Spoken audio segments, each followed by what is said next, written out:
ग्रसित है उनके ऊपर हमला किया जा रहा था सर, इसके लेकर के क्या? ये तो फर्जी न्यूज़ है। हमारे देश में एक ऐसी ताकत की सरकार है जो रोज़ फर्जीवाड़ा करते हैं और गोदी मीडिया के माध्यम से कुछ अफवाह तैयार करते हैं और उसकी साजिश रचते हैं नागपुर में बैठ करके और देश भर में फैलाते रहते हैं। पर रुके, चीनी मिलें चालू हो और तो आप मोदी जी के लोगों से कह दीजिए कि मोदी जी बेईमानी मत करें, बिहार को पैसा भेजें और बिहार को जो है विशेष राज्य का दर्जा दे दें। तो ये भाजपा वाला लोग देंगे होगा नहीं, खाली हल्ला करेगा।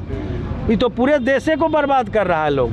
पूरे देश को केवल एक ही मुद्दा है, रोजगार मिलेगा कि नहीं ये मुद्दा नहीं है, रोजी रोटी मिलेगा कि नहीं ये मुद्दा नहीं है, महंगाई घटेगा कि नहीं ये मुद्दा उनके पास नहीं है। उनके पास एक ही मुद्दा है कि कैसे समाज को हिंदू मुस्लिम में बांट दिया। लेकिन क्राइम के मामले में आप लोग दोल्हापाती खेल रहे हैं। दोल्हापाती वाले हम लोग नहीं, स्पष्ट है कि क्राइम बढ़ा है और पहले से ही बढ़ा है। उस क्राइम पर रोक लगे। अभी असेंबली में भी मेरा क्वेश्चन था कि क्राइम रुके। अभी तो देख रहे हैं भाजपा राज से जो बुलडोजर शुरू हुआ वो गरीबों पर आज भी बुलडोजर चल रहा है। हम लोग सीना तान करके खड़े होकर उसे रोक रहे हैं। अच्छा सर, क्राइम को रोकेगा कौन, पक्ष या विपक्ष? यहाँ सरकार रोकेगी। तो सरकार तो फिर अब विपक्ष की बात लगा रहे हैं आप। नहीं।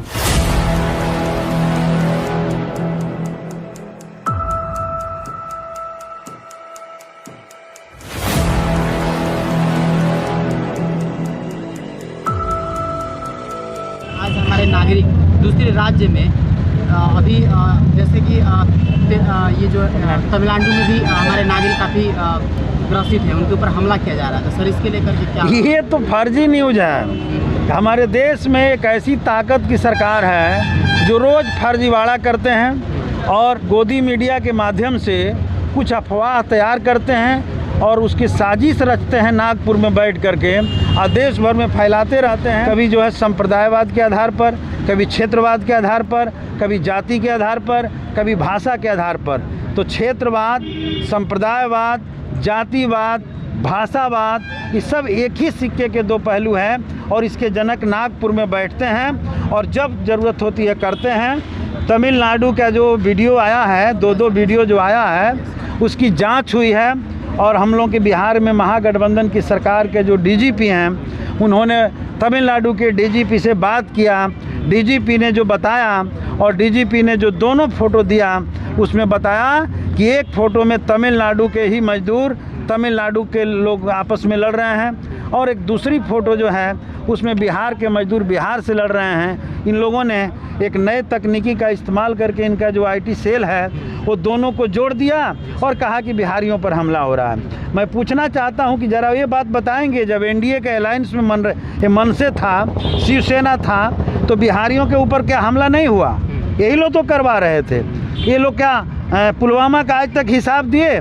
पुलवामा जो कांड हुआ था, हमारे देश के 40 सैनिकों को मार डाला गया। ये लोग घूम घूम घड़ियाली आंसू बहाए और उसी के नाम पर देश का चुनाव ये लोग जीत लेते हैं। तो ये देश को तोड़ने वाले लोग, देश को बांट करके राज करने वाले लोग हैं और उन्हीं लोगों का ये साजिश है, बाकी और कुछ नहीं है। हम लोग देख रहे हैं कि हमारे मजदूर भाई, हिंदी भाषी जो भी लोग हैं तमिलनाडु में सुरक्षित हैं और भी हमारी पार्टी की जांच टीम गई है। सब जांच रिपोर्ट हम लोग ले रहे हैं और आगे जो भी उस पर एक्शन लेना होगा हम लोग लेंगे। अगर ऐसी कोई घटना अगर होगी तो निश्चित तौर पे इसके लिए केंद्र सरकार पहले जिम्मेवार है, वो रोक लगावे और उन लोगों पर जो हमारे बिहारी और हिंदी भाषी लोगों पर हमला कर रहे हैं उन पर कार्रवाई करे। सर एक और सवाल है सर, हमारे बिहार के नागरिक दूसरे राज्य में जाकर रोजगार कर रहे हैं, ये कितना हद तक सही है सर?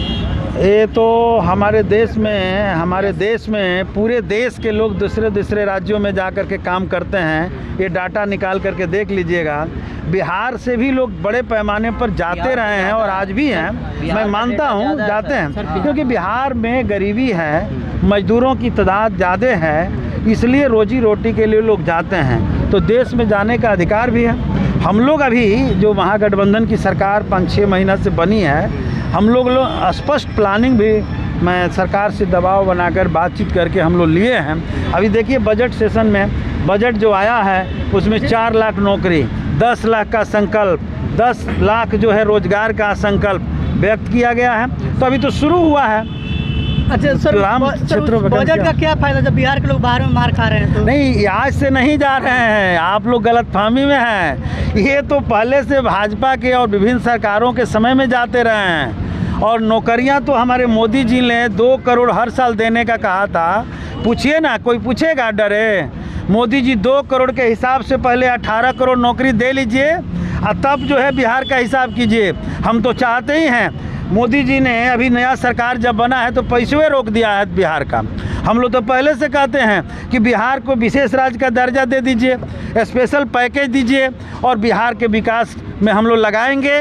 बिहार में इंडस्ट्री खुलेगा, बिहार में रोज़गार के साधन बढ़ेंगे और सारे हमारे बिहार के भाइयों को यहाँ रोज़गार मिल जाएगा। तो वो तो पैसे नहीं देते हैं। और आप लोग उनसे कहिए कि पहले बिहार को पैसा भेजें। और जो हमारे पास संसाधन है बिहार में, अभी जो नई सरकार है कोशिश कर रही है, अच्छी कोशिश है, इसका आप लोग प्रशंसा कीजिए, इसकी तारीफ़ कीजिए।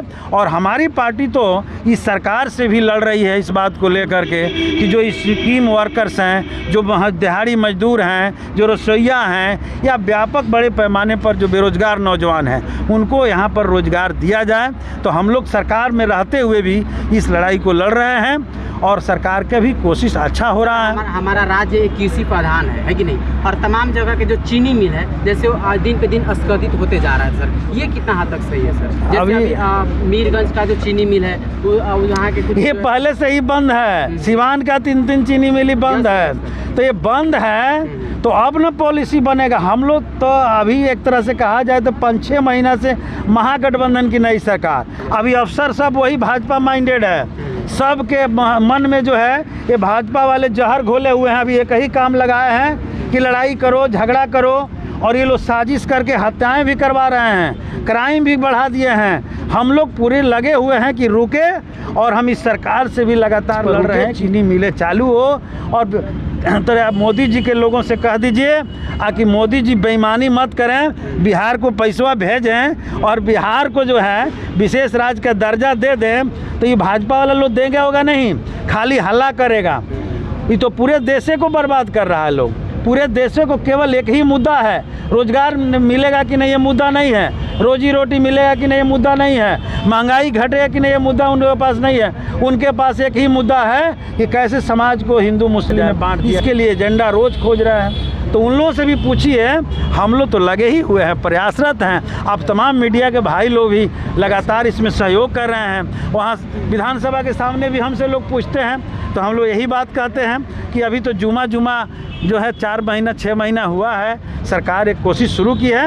अगर ये सरकार आगे नहीं बढ़ाएगी तो हम लोग तो अपना रास्ता तय किए हुए हैं कि भाजपा को रोकने के लिए समर्थन किए हैं। और अगर ये सरकार भी ठीक से काम नहीं करेगी तो हम समर्थन तो वापस नहीं लेंगे, लेकिन इस सरकार चढ़े रहेंगे, जनता के सवालों से सरकार को रूबरू ही नहीं कराएंगे, दबाव बनाकर करवाएंगे।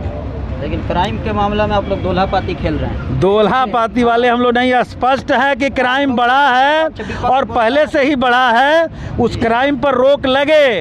अभी असेंबली में भी मेरा क्वेश्चन था कि क्राइम रुके। अभी तो देख रहे हैं भाजपा राज से जो बुलडोजर शुरू हुआ वो गरीबों पर आज भी बुलडोजर चल रहा है। हम लोग सीना तान करके खड़े होकर उसे रोक रहे हैं। अच्छा सर, क्राइम को रोकेगा कौन, पक्ष या विपक्ष? यहाँ सरकार रोकेगी। तो सरकार तो फिर अब विपक्ष की बात लगा रहे हैं आप। नहीं, देखिए विपक्ष को जो है जो बांटने की और साजिश कर रहे हैं, जहर घोल रहे हैं, उस पर रोक लगाने की बात मैं कर रहा हूँ। जहाँ तक लॉ एंड ऑर्डर का सवाल है सत्ता का, तो हम लोग तो पहले भी बताए कि हम लोग जो है सत्ता में रह कर के भी विपक्ष के भूमिका में है। हम लोग मंत्रिमंडल में नहीं ना है, हम लोग कैबिनेट में तो है नहीं।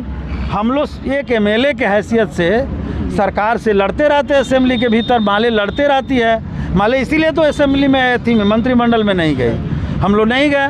तो हम लोग लड़ रहे हैं सरकार से और उम्मीद रखिए कि चीज़ें बदलेंगी। भाजपा राज में जो हुआ है वो नहीं होगा।